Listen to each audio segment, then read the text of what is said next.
Muy buenas tardes a todos los asistentes y desarrolladores del primer curso de retinoblastoma liderado desde Colombia para toda Latinoamérica. En la estructura del curso disponemos de 2 espacios síncronos y hoy disfrutaremos de este primer foro. Los dejo con la doctora Iliana de los Reyes, coordinadora académica del curso, quien hará la presentación de la conferencista invitada y nos ilustrará un poco sobre la dinámica de este encuentro. Doctora Iliana de los Reyes, bienvenida. Buenas tardes a todos ustedes y también buenas noches a nuestros queridos amigos, colegas que se conectan desde los diferentes países de Latinoamérica. Es un placer para la Asociación Colombiana de Hematología y Oncología Pediátrica de Colombia, ACHOP, y el Comité de Retinoblastoma, darles una cordial bienvenida en este primer espacio síncrono, donde desarrollaremos el primer foro en el contexto del curso de retinoblastoma, el cual se inició aproximadamente hace más de un mes. Hoy me hallo desde una hermosa región de Colombia que nos galardona con un hermoso sol, y con esa calidez les damos a todos un abrazo estrecho desde Colombia. Antes de presentar a nuestra querida invitada, quiero comentarles que tendremos un espacio de conferencia aproximadamente de unos 25 minutos. Ustedes simultáneamente pueden ir enviando sus preguntas, sus comentarios a través del chat, y 2 de nuestros moderadores, la doctora Luz Ángela Urcuqui Bustamante, quien es nuestra vicepresidenta de la CHOP, también coordinadora general del Comité de Retinoblastoma, estará pendiente de recibir esas anotaciones. Igualmente, el doctor Javier Foz Quintana nos apoyará, él es oncólogo pediatra. Inmediatamente los dejo con nuestro ingeniero de sistemas, quien nos apoya técnicamente desde la plataforma de la Universidad de Santander, sede Valledupar, y quien ha permitido que podamos llevar a todos ustedes esta transmisión. Él es Rafael Eduardo Cotes. Por favor, Rafa, ¿nos das las indicaciones brevemente? Hola, muy buenas tardes. Cordial saludo, doctora Iliana y asistentes a este primer curso de retinoblastoma. Un saludo desde la Universidad de Santander, Campus Valledupar. La primera indicación es, tienen solamente roles de coanfitrión Martalía, Iliana, Javier Foz, Leti Polo Tomás y Luz Urcuqui. El resto de participantes tienen silenciado el micrófono. Como lo indicaba la doctora Iliana, pueden participar a través del chat. Segundo, se les solicita autorización y permiso para poder grabar la reunión. Tenemos ese permiso, lo pueden escribir al chat, por favor, o esa autorización.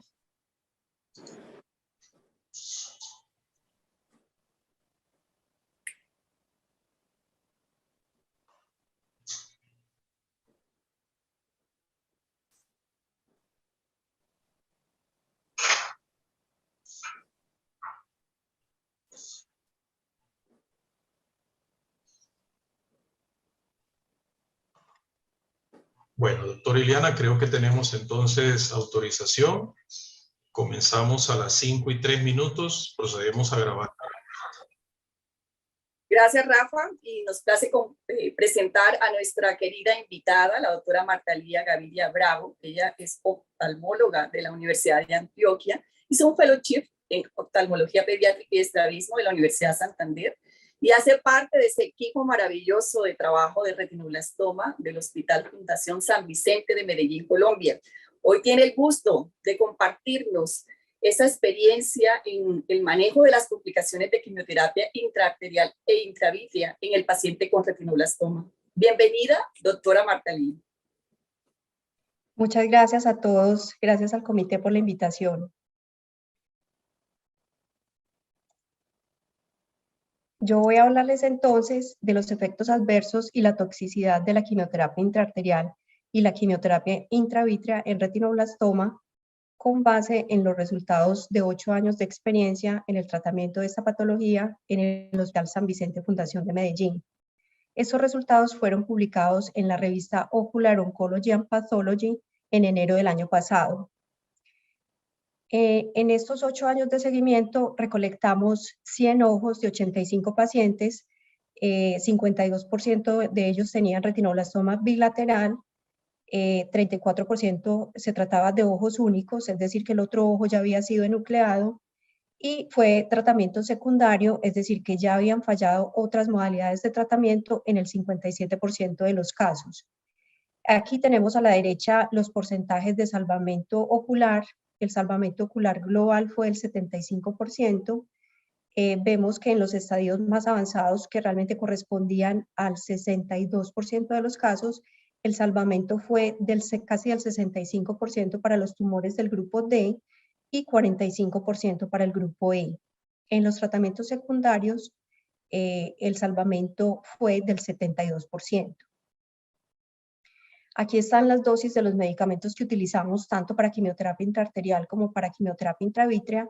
La dosis se basa para quimioterapia intraarterial básicamente en el peso y la edad del paciente, y los medicamentos intravítreos son los mismos independiente de la edad. Este es un paciente que fue tratado en el hospital, es un paciente con retinoblastoma bilateral que llegó al hospital cuando ya había sido enucleado su ojo derecho, había sido tratado también con quimioterapia sistémica, tuvo una recaída muy severa en la retina y en el vítreo y había sido tratado en otra institución del país con quimioterapia intraarterial únicamente con melfalano. Cuando llegó al hospital, esta era la foto del fondo de ojo, que vemos una masa avascular periférica y unas siembras vítreas difusas, tanto en forma de nube como de polvo, que comprometían los 4 cuadrantes. El paciente se trató en nuestra institución con quimioterapia intraarterial 6 ciclos y 5 ciclos de quimioterapia intravítrea. Este es el resultado después de 23 meses de seguimiento. El paciente continúa sin recaídas y tiene una agudeza visual de 20/70. Para entender, perdónenme, me devuelvo acá para entender por qué se produce la toxicidad de la quimioterapia intraarterial y de la quimioterapia intravítrea, debemos recordar un poco el tipo de medicamentos que estamos aplicando y la vía por la cual estos medicamentos están llegando al ojo. Entonces vamos a repasar brevemente en qué consiste la quimioterapia intraarterial.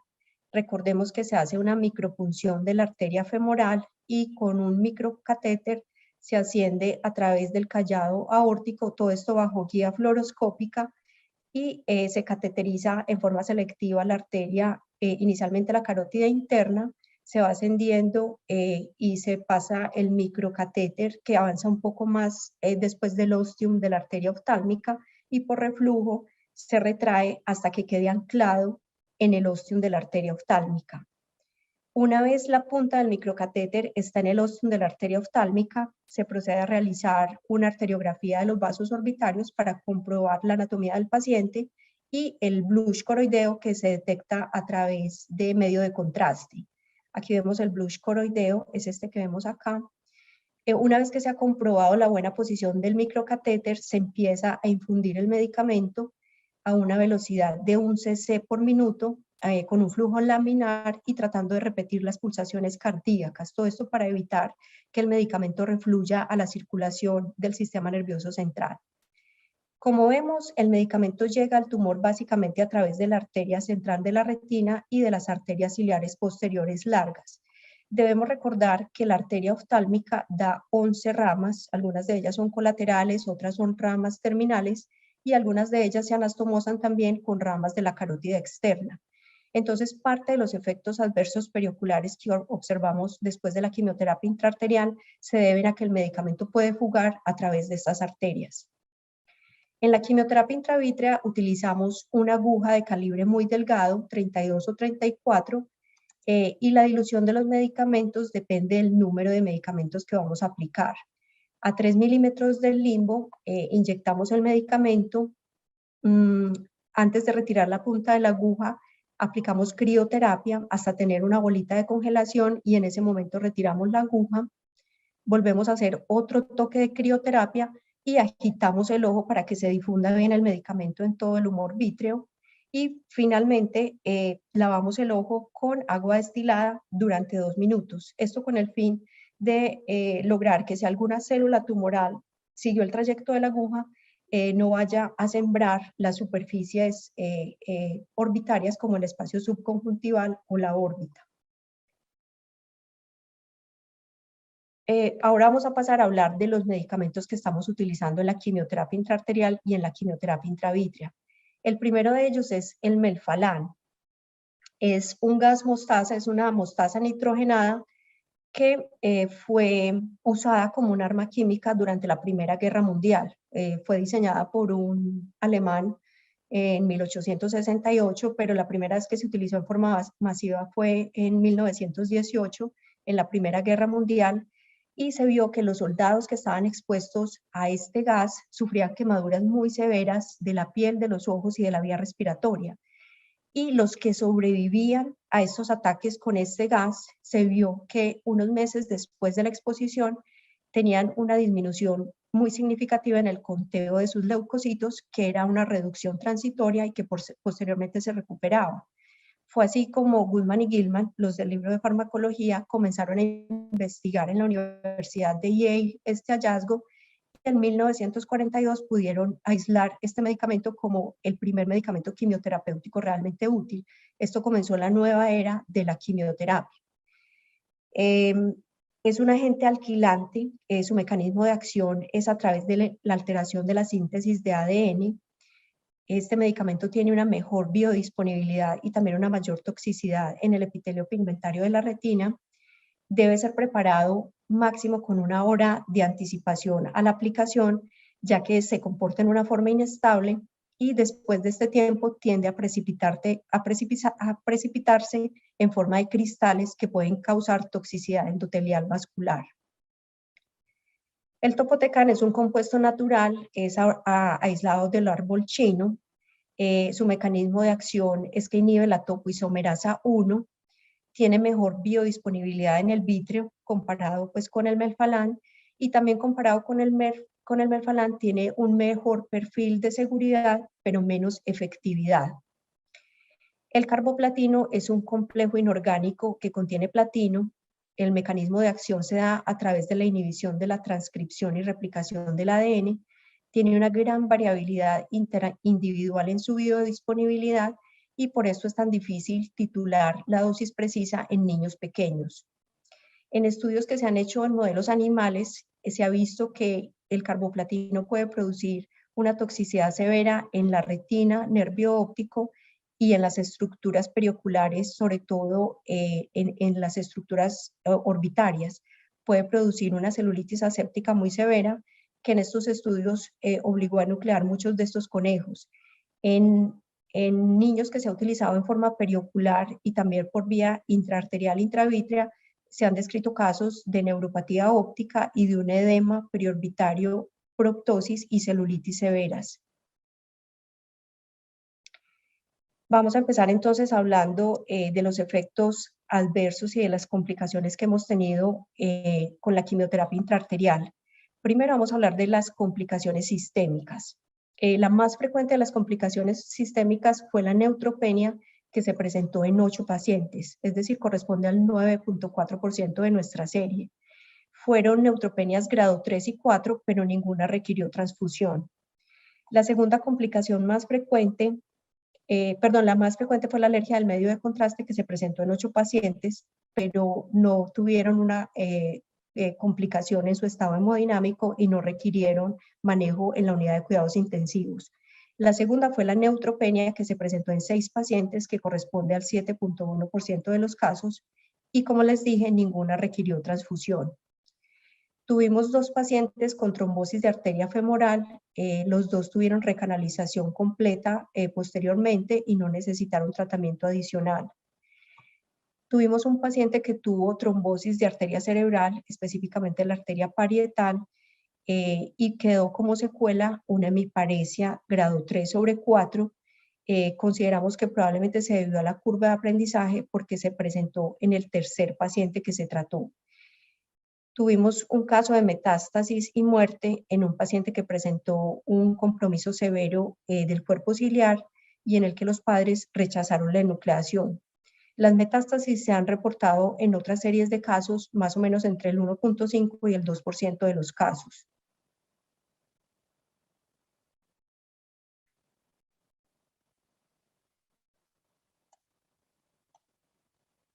Pasamos ahora a las complicaciones perioculares. La mayoría de las complicaciones perioculares fueron transitorias y se resolvieron solas al cabo de unas semanas. Las principales fueron la hiperemia frontal, la madarosis y el edema palpebral. La hiperemia frontal se presentó en el 20% de los casos. Se debe a que el medicamento, principalmente el melfalán, difunde a través de la arteria supratroclear o la supraorbitaria y produce estas lesiones que son en forma de quemadura en la parte de la frente del área tratada. Generalmente resuelven al cabo de 2 a 3 semanas y no dejan cicatrices. La mayoría de las veces se comportan como una quemadura superficial que no deja cicatriz. Aquí vemos una paciente que tuvo la hiperemia frontal y esto es después de 6 meses de seguimiento, que ya es una sombra muy leve lo que se observa y mejora por completo. La segunda complicación periocular más frecuente fue la madarosis. Se presentó en 11 pacientes que corresponden, en 11 ojos, que corresponde al 11% de los casos. También fue transitoria y después de 3 a 4 meses las pestañas vuelven a salir. Hemos tenido 10 pacientes con edema palpebral después del procedimiento. En uno de ellos fue un edema acompañado de proptosis y quemosis muy severa.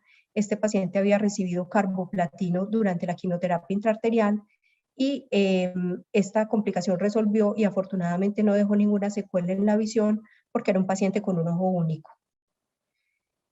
La cuarta complicación periocular más frecuente fue el estrabismo. Se presentó en 2 pacientes. Este es un paciente que venía de Bogotá y 2 días después de la quimioterapia intraarterial comenzó con exotropia del ojo tratado. Es una foto de mala calidad porque esta nos la envió el papá y cuando el paciente regresó para la siguiente sesión de quimioterapia intraarterial ya había resuelto por completo el estrabismo. Probablemente se debe a que el medicamento también difundió a través de la arteria muscular para el recto medio. Pasamos ahora a las complicaciones intraoculares. De estas, la más frecuente fue la insuficiencia vascular coroidea. Se cree que esta complicación se debe a que los medicamentos quimioterapéuticos que se están utilizando, específicamente el melfalán, producen daño endotelial debido a leucostasis y a inflamación endotelial, que se puede producir tanto en los vasos de la coroides como de la retina. Y este daño por el melfalán, las hipótesis son que se debe a 3 posibles mecanismos. Uno es el pH de la infusión, 2 es a la velocidad de la infusión del medicamento, es decir, la turbulencia que se crea en el endotelio, y 3, a la precipitación de los cristales cuando ya lleva un tiempo largo después de su preparación. Lo que observamos en el fondo de ojo de estos pacientes cuando tienen toxicidad e insuficiencia vascular coroidea es que vemos unos fondos que son sin brillo, muy opacos, donde hay una gran atenuación de los vasos, tanto arteriales como coroideos, y se pueden observar estos cambios de hiper y de hipopigmentación en forma difusa en toda la coroides. Como les decía, la quimioterapia intraarterial tiene una toxicidad principalmente en los vasos coroideos, mientras que la quimioterapia intravítrea, la principal toxicidad se observa en el epitelio pigmentario de la retina. Miren que estas fotos cuando uno las ve cuando ha presentado toxicidad se parecen mucho a las fotos de la Primera Guerra Mundial, como retinas quemadas, es la sensación que da. La segunda complicación intraocular más frecuente fue el espasmo de la arteria oftálmica. La mayoría de las veces se presentó al terminar el procedimiento, no hubo necesidad de interrumpir el procedimiento, todos los pacientes recibieron el medicamento en forma completa y lo que se hizo con estos pacientes que presentaron el espasmo fue que generalmente suspendimos el tratamiento o lo cambiamos a quimioterapia intravítrea para evitar exponer al niño a otro riesgo de espasmo de arteria oftálmica. No hubo ningún caso de oclusión de la arteria oftálmica, que se ha reportado más o menos en el 2% de los casos en los metaanálisis y en las otras series a nivel mundial. Tuvimos 4 pacientes con hemorragia vítrea, que corresponden al 4% de los casos. Estas complicaciones yo considero pues que no se debe propiamente al procedimiento, porque se presentaron semanas o meses después de la quimioterapia intraarterial, más probablemente se deben a procesos de neovascularización porque estos pacientes han recibido también crioterapia. Como no fue posible hacer un examen adecuado de estos fondos después de la hemorragia vítrea, estos 4 ojos terminaron enucleados. Tuvimos 2 casos de neuropatía óptica que corresponden al 2% de los casos. Voy a presentarles el de una de las pacientes. Es una niña que llegó al programa de retinoblastoma cuando tenía 3 añitos, consultó por una leucocoria de varias semanas de evolución en su ojo izquierdo, no tenía antecedentes familiares de retinoblastoma.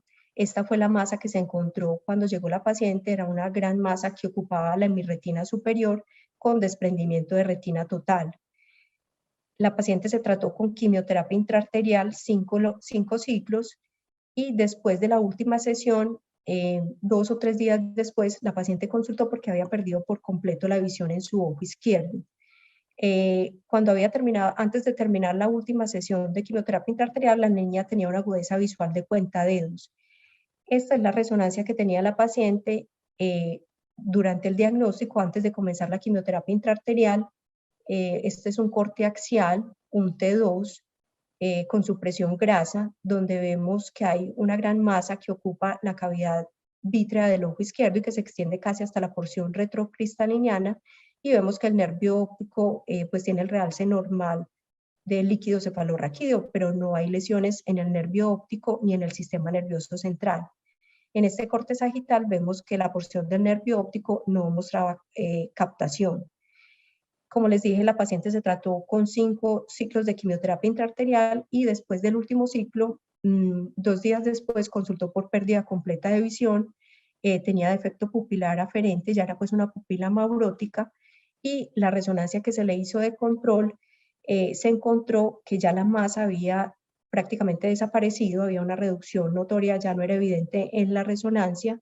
Este es un corte axial, una secuencia T1, y en el corte sagital vemos que hay un realce, una hiperintensidad en la porción intracanalicular del nervio óptico. Ante un paciente que tiene un antecedente de retinoblastoma, la primera sospecha es que sea una metástasis o que sea un compromiso de nervio óptico por el retinoblastoma. Sin embargo, con el seguimiento después de 2 años, la paciente se ha mantenido estable y se considera que esto fue un caso de neuropatía óptica secundario a la quimioterapia intraarterial. Estos resultados también los publicamos en la revista de archivos de la Sociedad Española de Oftalmología. Las otras complicaciones intraoculares que tuvimos, la siguiente en frecuencia fue la oclusión de rama arterial. Se presentó en un paciente, que es el que vemos acá, o sea, 1%. Ya voy a mostrarles la historia del paciente.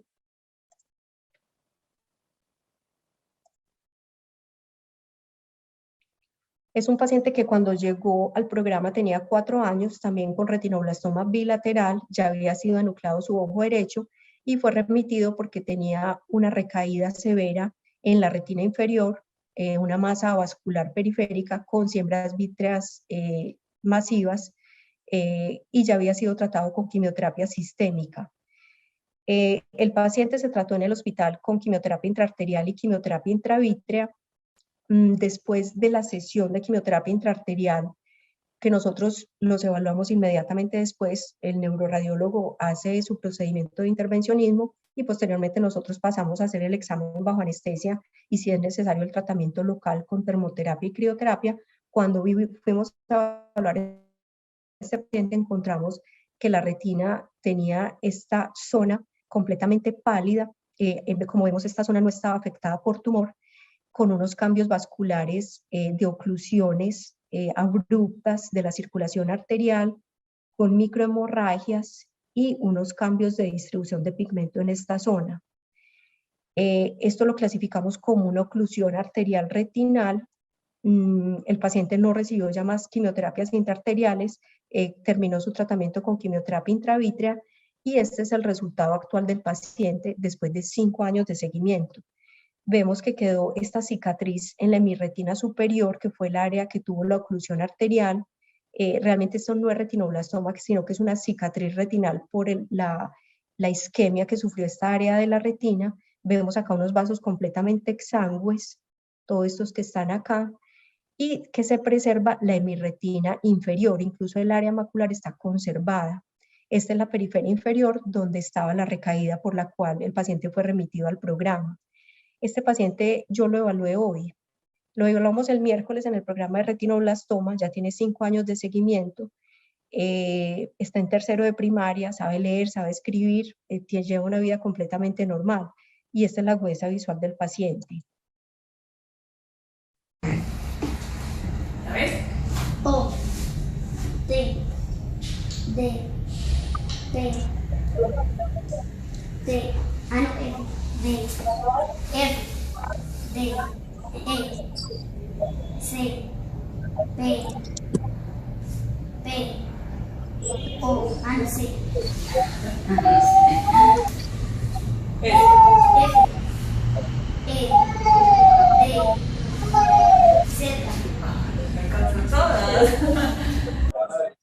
Bueno, ahora vamos a pasar a las complicaciones de la quimioterapia intravítrea.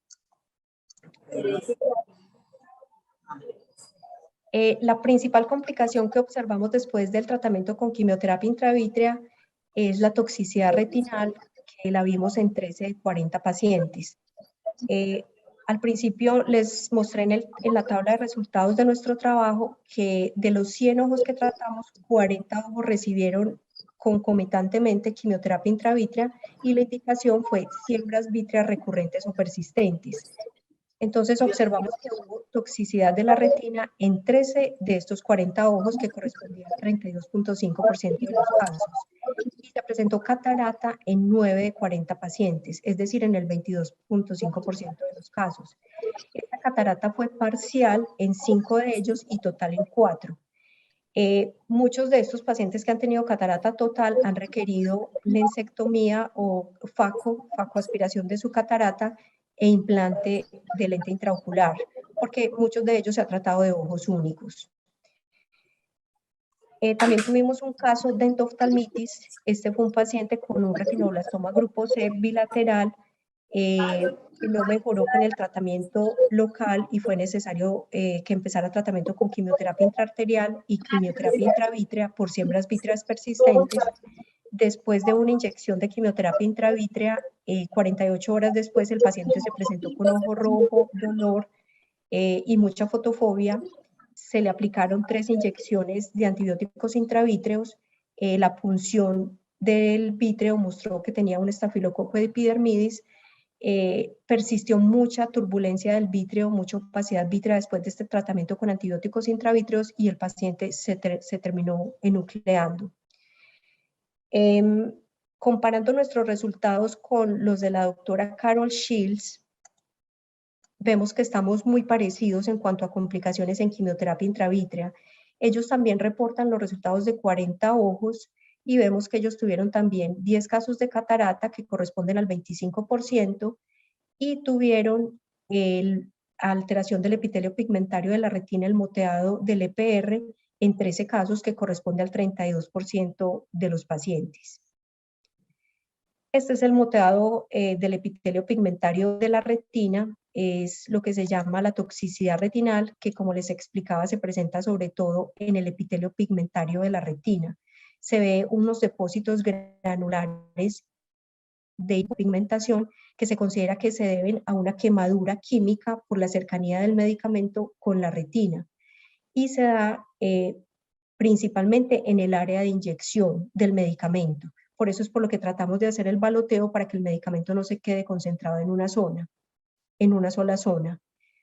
Este es uno de los pacientes y acá tenemos otro que además de la toxicidad por el medicamento en el área retinal periférica también desarrolló maculopatía, como vemos acá.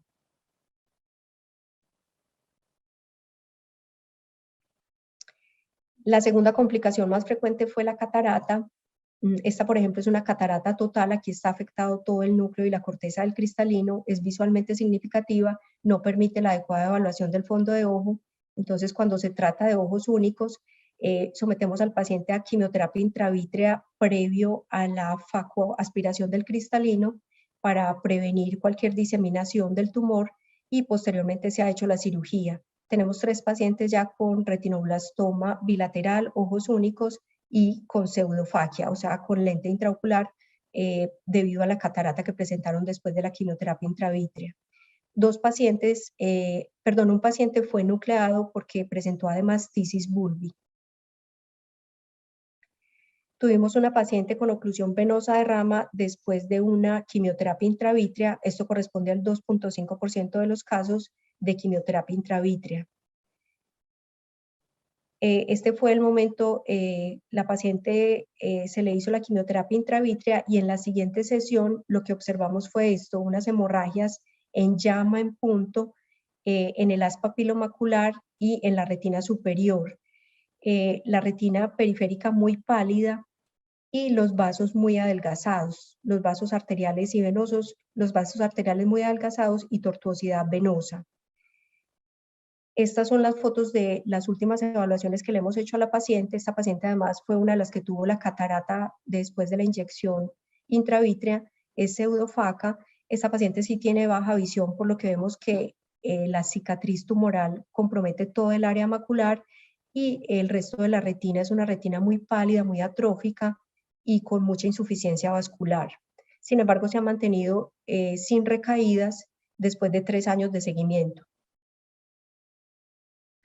Como les decía, la maculopatía también puede ser una complicación de la quimioterapia intravítrea, sin embargo, hasta ahora no hay casos descritos. En algunas series describen que esa toxicidad del epitelio pigmentario de la retina puede extenderse también a la mácula, pero no hay hasta ahora reportes de casos. Esta es una paciente que tuvimos en el programa de quimioterapia intravítrea. Esta paciente no ha sido tratada con quimioterapia intraarterial. Es una paciente que consultó a los 8 meses de vida por leucocoria de su ojo izquierdo. El ojo izquierdo tenía un tumor grupo E que fue nucleado. La paciente no tuvo factores de riesgo de metástasis, por lo cual no recibió quimioterapia sistémica. Este era el estado de su ojo derecho cuando llegó. Vemos que el polo posterior estaba completamente sano, el nervio óptico también, y había una pequeña lesión periférica a las 6 del reloj vascularizada que se trató con crioterapia. La lesión, a pesar de la crioterapia, siguió creciendo. Vemos acá, esto es como si fuera una crispetica, les digo yo, que se extiende con una lesión adyacente. Y esta es la crioterapia, la hemorragia vítrea localizada que se produce después de la crioterapia. Se le aplicaron 9 sesiones de crioterapia, una mensual, y no mejoró. Entonces, por eso la paciente empezó en el programa de quimioterapia intravítrea. Después de la quimioterapia intravítrea de 5 sesiones, este es el estado actual de su ojo. Tenemos una cicatriz, desapareció por completo el tumor, y estas cicatrices probablemente son consecuencia de la crioterapia que ella recibió. Sin embargo, el fondo de ojo muestra cambios pigmentarios en el área macular, en las 500 micras centrales, que como vemos no lo tenía al principio, cuando ella llegó. Como les dije, no recibió quimioterapia sistémica ni quimioterapia intraarterial, entonces podemos concluir que definitivamente este es un efecto adverso de la quimioterapia intravítrea. La niña todavía está muy pequeña para tomar agudeza visual, pero su desempeño visual es completamente normal. Muchas gracias a todos por su atención. Pues los que trabajamos en retinoblastomas sabemos que es muy difícil porque hay casos que son muy lamentables y que terminan en nucleados, y es muy triste cuando hay que nuclear un segundo ojo, pero los casos buenos yo creo que vale la pena tratarlos y luchar por estos ojos porque contrario a lo que uno espera, muchas veces sorprenden los resultados en agudeza visual y en desempeño visual. Muchas gracias. Así es, doctora Marta Lía. A las 5:34 hemos terminado la disertación de la doctora Marta Lía Fellowship en oftalmología pediátrica y estrabismo, quien hoy nos compartió estas enseñanzas sobre las complicaciones de quimioterapia intraarterial e intravítrea. Y mientras los moderadores se van preparando a recibir todos sus comentarios y preguntas, agradecemos la participación de un amigo muy especial, querido por Colombia y por toda América Latina, el doctor Guillermo Chantada, quien es el presidente de la Sociedad Internacional de Oncología Pediátrica, y en medio de sus ocupaciones hoy sacó un espacio para estar con nosotros. Gracias, doctor Guillermo, por acompañarnos. Seguro que tendremos unos valiosos comentarios en ese recorrido histórico de esta experiencia en el manejo de los pacientes con retinoblastoma. Y les doy el espacio a mis queridos compañeros, a la doctora Luz Ángela Ucuqui Bustamante y al doctor Javier Fox, moderadores de este foro, quienes están ya recibiendo sus comentarios y preguntas.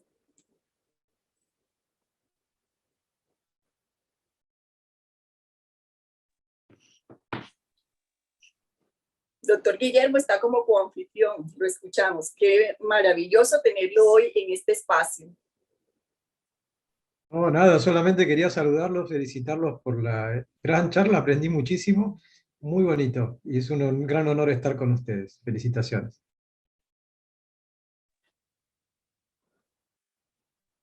Gracias, doctor Guillermo, y realmente en tiempo real la doctora Marta Lía nos ha mostrado un video, ¿sí?, de su experiencia del día de hoy. Pese a las complicaciones que tenemos con los pacientes, vemos los resultados y eso es lo que queremos. Hay que seguir manteniendo esa visión, aunque sea poquita, pero el niño la mantiene. ¿Qué preguntas tenemos, doctora Luz Ángela y doctor Javier, para resolverlas con nuestra conferencista? Agradezco que por favor enciendan sus camaritas, los moderadores. Buenas tardes, aquí estamos. Ahí están presentes. Sí, buenas tardes. El doctor Javier Fox tiene dos preguntas que creo que son importantes realizarlas iniciando el foro y posteriormente continuaré con dos adicionales. Muchas gracias, doctor Fox.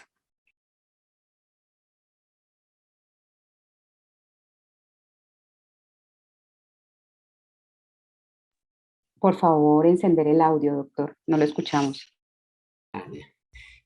Buenas tardes a todos. Mi nombre es Javier Fox. Soy oncólogo pediatra. Hago parte del grupo de retinoblastoma del Hospital San Vicente Fundación y trabajamos pues en conjunto con la doctora Marta Lía, la doctora María Elena González, radiología intervencionista y pues todo el equipo de nosotros. Nos hacen una pregunta en donde comentan cómo elegían a aquellos pacientes estadio C para recibir quimioterapia intraarterial. Entonces, la clasificación de TILS dice que cuando el tumor afecta más del 50% del globo ocular, pues se debe considerar un grupo E. Nosotros consideramos que pueden haber pacientes que pueden tener un poco más del 50%, pero realmente son pacientes que no tienen un tumor tan extenso, tienen preservada su visión, el tumor no toca la parte posterior del cristalino. Entonces, ahí hay una controversia entre si es un D o es un E, pero realmente los valoramos en conjunto con oftalmología y hay casos en los que teniendo presente que es un ojo único, que el paciente tiene una visión potencial, que la extensión del tumor a nivel orbital, a nivel del globo ocular no es tan extensa, pues los consideramos pues como candidatos a hacer preservación de la visión.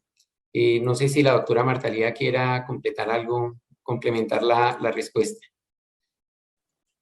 Sí, de acuerdo, Javier. Lo que pasa es que hay mucha discrepancia entre el D y E según las clasificaciones internacionales, pero los E que hemos tratado han sido porque los padres no han aceptado la enucleación o porque se trata de ojos únicos y que no tengan una indicación de nucleación inmediata, que para nosotros las indicaciones de que el paciente se debe nuclear es cuando hay glaucoma asociado, cuando hay una hemorragia vítrea.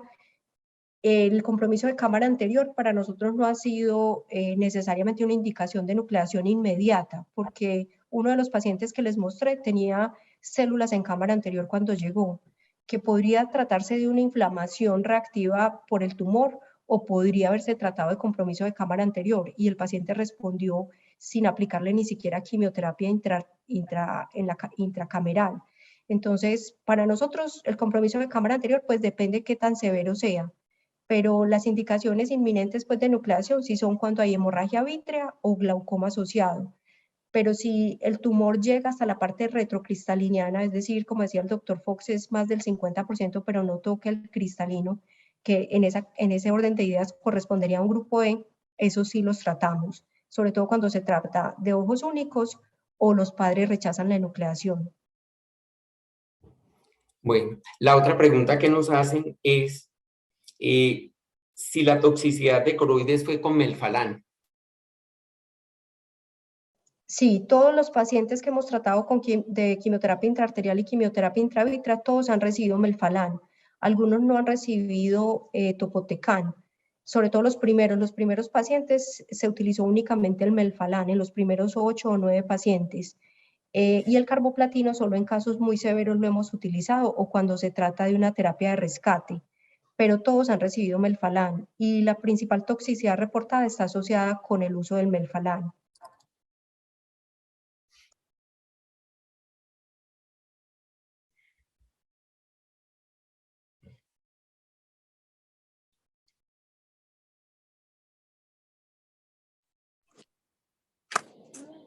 Bueno, perfecto.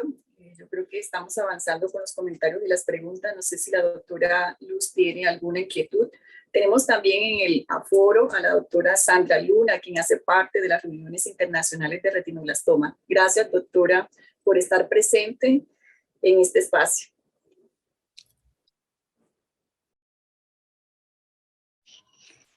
Agradezco, Rafa, que le habilites, por favor, como coanfitriona a la doctora Sandra Luna.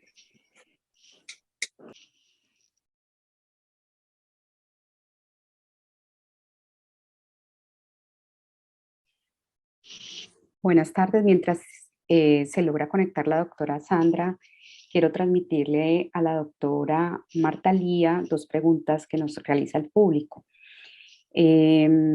Nos preguntan si los pacientes con estadio E lograron una respuesta del 45% y también en tumores bilaterales, que qué tanto fue esta respuesta y si las mayores complicaciones se dieron en los estadios D y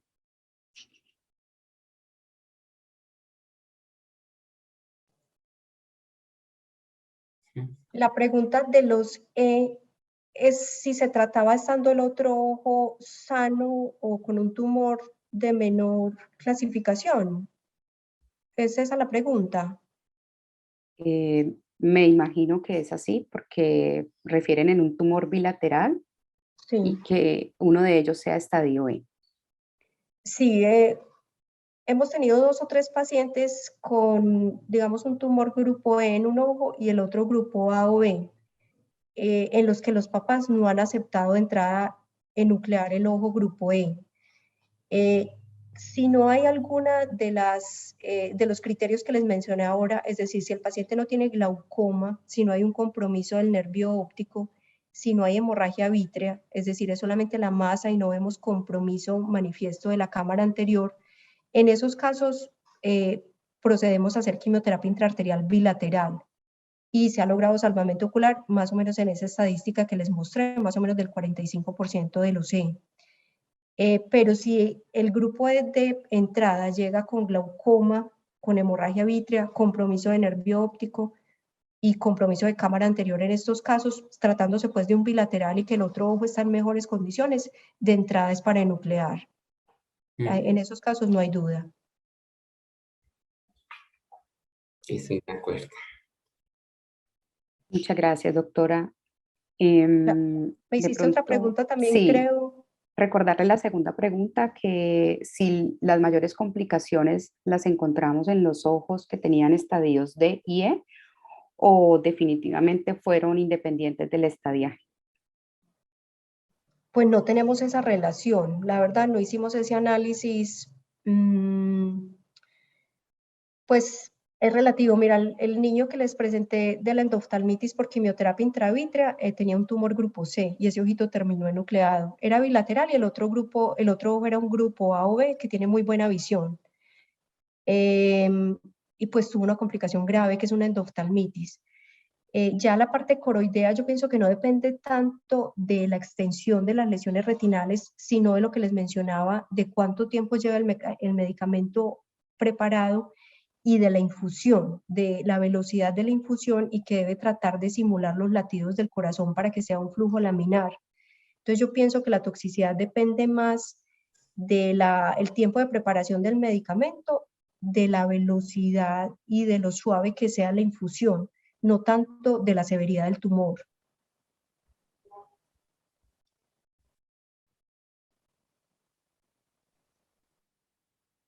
Totalmente claro, doctora. Gracias. No sé si ya la doctora Luna logró activar el Sí, micrófono. aquí, gracias, ya se me activó, ¿no? Es un placer estar con ustedes, al igual que, como dice Guillermo, es un placer y que realmente he aprendido mucho, sí, y mucho de lo que oímos del Melphalan y todo es más que todo es en los niños hispanos que tienen este problema, parece que el Melphalan se adhiere más al pigmento de la coroides y es mucho más tóxica, pero incluso yo he visto en nuestro programa aquí en Denver también toxicidad. ¿Me oyen? Perdón. Sí, doctora. Hemos Sí, visto toxicidad a la coroides, especialmente en aquellos ojos que han tenido intravenoso, mucho láser, un montón de crioterapia y han tenido bastante intravítrea, siempre la coroides se enferma. Pero hay, yo creo que es Jesse Berry de CHLA en Los Ángeles, están haciendo algo acerca del Melphalan.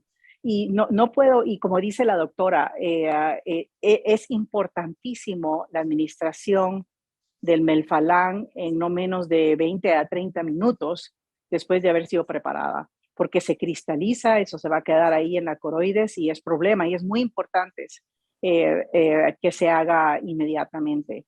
Como demostró el estudio que hicieron en Argentina, perdona, Guillermo, se me olvida el primer autor, ¿no era Paula? Bueno, acerca de en que el Melphalan, ¿verdad? Como es tan caro y una vez que se deshace, pues que se diluyen los vialcitos de 50 miligramos, se pueden hacer alícuotas hasta 500 y esas se pueden ir usando en volúmenes más pequeños en que también la cristalización del Melphalan tal vez sea menor. Pero yo creo que, no sé si tienes algún comentario, Guillermo, que van a empezar a usar más y más el Topotecan. Siempre han tenido un poquito de miedo de qué dosis se usa. Aquí son muy parcos los oftalmólogos y dan unas dosis muy pequeñas de Topotecan. Y también al hacer la dilución, porque las viales de Topotecan son bastante grandes y las dosis solo son de 20 o 40 microgramos. Entonces, ¿verdad? Incluso yo he oído de problemas de dilución y en lugar de estar dando esa cantidad pequeña de 20 microgramos, eran realmente 2 microgramos y el paciente no respondió. Y al ver retrospectivamente lo que habían hecho, los cálculos para la dilución estaban malos. Así que, no, felicitaciones. Realmente las fotos de demostración de antes, después y visión y todo, muy linda la presentación. Ojalá que se pudieran unir más, pero veo que hay más de 50 personas unidas. Felicitaciones, doctora. muchas gracias, doctora. Un honor que esté acá. Quería comentar, Sandra, con respecto al Topotecan, creo que es muy buena tu comentario. De hecho, en el documento este que generamos con la participación de varios grupos de Colombia y de varios países de Sudamérica, proponemos el uso de Topotecan como primera línea, como uso intravítreo, ¿no? Es cierto lo que vos decís, que lo que conversamos muchas veces, que para la opinión nuestra, basado más que nada en los trabajos de Paula Jajkiewicz, hay un margen para subir el Topotecan. Probablemente estemos usando una dosis baja, probablemente 50 microgramos sea una dosis tolerable, incluso se están usando en algunos lugares 90. El tema es que ya el volumen que uno tiene que inyectar ya es un poco mayor, entonces eso puede limitar un poco, pero el Topotecan es mucho menos tóxico que el Melphalan, especialmente en los niños de ojos oscuros, como bien mencionaste. Y nosotros justo estamos haciendo una evaluación en varios centros, en Barcelona, en Argentina, en Suiza con el doctor Muñer, y no hay diferencia realmente entre uno y otro. De hecho, íbamos a hacer un estudio randomizado en Europa, comparando Melphalan con Topotecan, y se está perdiendo el interés porque la gente ya ve que el Topotecan es realmente igual de efectivo y bastante menos tóxico. Así que creo que es una droga que probablemente nos permita guardarnos el Melphalan, que es más tóxico, para una segunda línea y poder utilizar el topotecan. De hecho, incluso hemos usado topotecan intracamerular, también con muy buenos resultados. Tenemos 2 pacientes tratados en San Juan de Déu con topotecan intracamerular, con muy buenos resultados. Gracias al doctor Guillermo y a la doctora Sandra Luna, que nos acompaña desde Denver, Colorado, desde el Hospital de Child Hospital. Agradecemos a los moderadores. Creo que Javier tiene una pregunta adicional. Nos vamos preparando para el cierre. Preguntan que si se puede usar quimioterapia en tumores grupo A, B o C. Cuando los tumores son grupo A, uno puede hacer crio y termoterapia, o sea, tratamiento local. Pero hay ocasiones en que los grupo A progresan y requieren la intraarterial. Marta, por favor, ¿me completas la respuesta? Sí, de acuerdo, Javier. De hecho, pues aquí les mostré en los resultados que tuvimos un paciente de grupo A que no respondió al tratamiento con termoterapia, el tumor siguió creciendo y fue necesario aplicarle quimioterapia intraarterial. Se le aplicaron 2 ciclos y con eso se logró el control del tumor.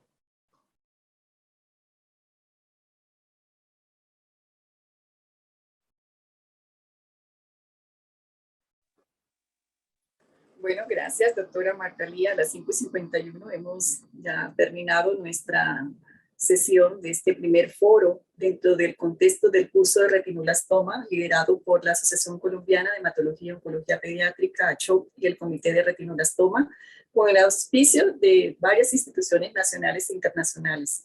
Agradecemos a todos los presentes por acompañarnos, por participar, por hacer sus comentarios, por sus preguntas, al doctor Guillermo, a la doctora Sandra, por unirse en medio de sus ocupaciones y también compartir esta experiencia, a la doctora Marta Lía por esa magnífica presentación con esas imágenes reales y ese video en tiempo real. Mil gracias.